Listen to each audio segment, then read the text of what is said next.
பூமியின் இதயம் எப்போதும் துடிக்கிறது. அதன் சூடான இரத்தம் மாக்மா பூமியின் மேலோட்டத்தை உடைத்து வெளிப்படும் போது அது ஒரு எரிமலை வெடிப்பாக மாறுகிறது. இன்று நாம் இந்த அதிர்வுறும் நிகழ்வின் ரகசியங்களை அறிய ஒரு பயணம் செய்யப் போகிறோம். பூமியின் சீற்றத்தை நேரில் காண தயாராகுங்கள்.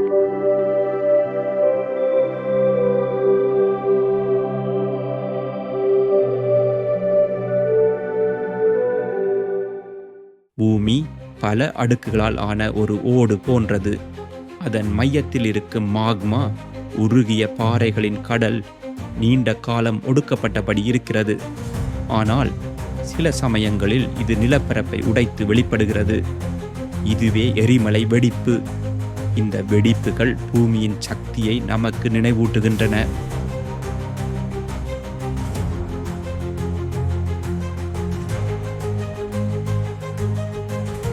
எரிமலைகள் பல வகைப்படுகின்றன. சில வெடித்து கொண்டே இருக்கும், சில நூற்றாண்டுகளுக்கு ஒரு முறையே வெடிக்கும். இவற்றை பல்வேறு வகைகளாக பிரிக்கலாம். முதலாவது சுறுசுறுப்பான எரிமலைகள் ஒவ்வொரு சில ஆண்டுகளுக்கும் வெடிக்கின்றன. இரண்டாவது தூங்கும் எரிமலைகள். இது வெடிக்காமல் அமைதியாக இருக்கும், ஆனால் எந்த நேரத்திலும் வெடிக்கலாம். மூன்றாவது மரணமடைந்த எரிமலைகள். இவை வெடித்து முடிந்து இனி வெடிக்க வாய்ப்பே இல்லை என்று கருதப்படுகிறது. ஒரு எரிமலை வெடிக்கும் போது அது அழிவையும் அழகையும் ஒரே நேரத்தில் கொண்டு வருகிறது. லாவா எனப்படும் உருகிய பாறை வெளியேறி சுற்றுப்புறத்தை எரிக்கிறது. சூடான புகை மற்றும் சாம்பல் காற்றில் மிதக்கிறது. இதனால் வாழும் உயிரினங்கள் பாதிக்கப்படுகின்றன.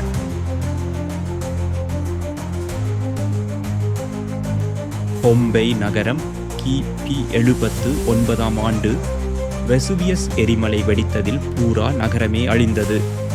காலநிலை மாற்றம். மிகப்பெரிய எரிமலை வெடிப்புகள் உலகளாவிய காலநிலையை மாற்றக்கூடியது.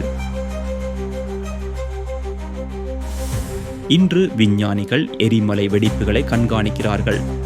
பூகம்ப அலைகள், வாயுக்களின் வெளியேற்றம் மற்றும் நிலத்தின் உயர்வு போன்றவை கண்காணிக்கப்படுகின்றன.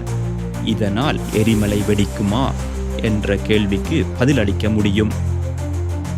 நாம் இந்த தொழில்நுட்பத்தின் மூலம் பாதுகாப்பாக வாழலாம். எரிமலைகள் பூமியின் சக்தியின் வெளிப்பாடு. அது அழிவையும் அழகையும் ஒரே நேரத்தில் கொண்டிருக்கிறது. நாம் அறிவியல் மூலம் இதை உணர்ந்து பாதுகாப்பாக வாழலாம். எரிமலைகள் நமக்கு ஒரு செய்தியை அனுப்புகின்றன. பூமி உயிருடன் இருக்கிறது. அது எப்போதும் மாறிக்கொண்டே இருக்கிறது. நாம் இந்த மாற்றங்களை புரிந்து கொண்டு அதனுடன் இணைந்து வாழ கற்றுக்கொள்ள வேண்டும். எரிமலைகளின் சக்தியை புரிந்து கொள்வது நமது எதிர்காலத்தை பாதுகாக்கும் வழியாகும்.